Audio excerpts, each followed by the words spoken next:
given the resistance from Senator Joe Manchin for using budget reconciliation on this infrastructure package and just generally in the future, I'm wondering, in the calls from Republicans to pare back the price tag on the infrastructure package, are you willing at all to pull down the price tag significantly in order to win over Republican support?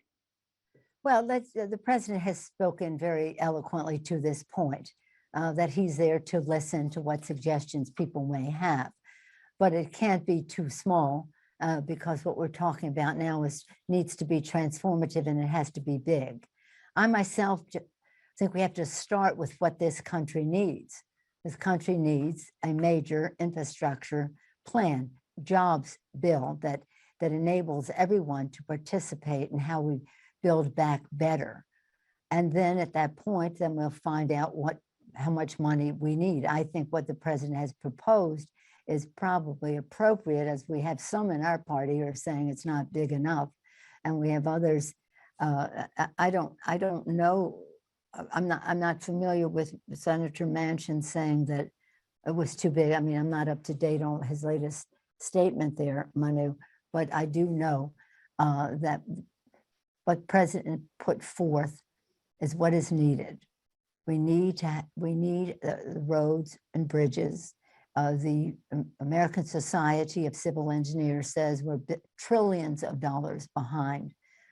And I say that the most expensive maintenance is no maintenance. And that can cause danger to bridges and the rest.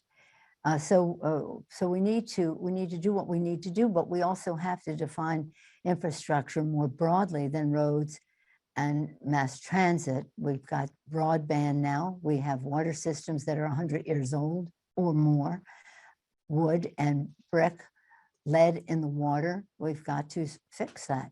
And we've got to fix our school systems. We tell children that education is so important to them, to their own personal aspirations, to their community, to their families, to the competitiveness of America, and yet we send them to schools that are not even wired for the future, that are very substandard. That's a mixed message. Just if it's important, then make it important. Housing, we need much more in terms of housing stock in our country, and again, to have it be housing that is respectful of the needs of the people who would live there, especially, as I always say, for the children. So we have big needs. I myself would rather just talk about what the needs are. Where do we find our common ground to go forward? Hopefully we can do so in a very strong bipartisan way, and then we'll talk about how we pay for it. But I don't think we start with the money and say our needs only are related to how little we're willing to spend. No, our needs relate to the needs of our country. As President Eisenhower did, it was a national security initiative, and the economy was not good at that time, but he courageously put forth the interstate highway system to unify the country for security purposes, as well as being a great job creator.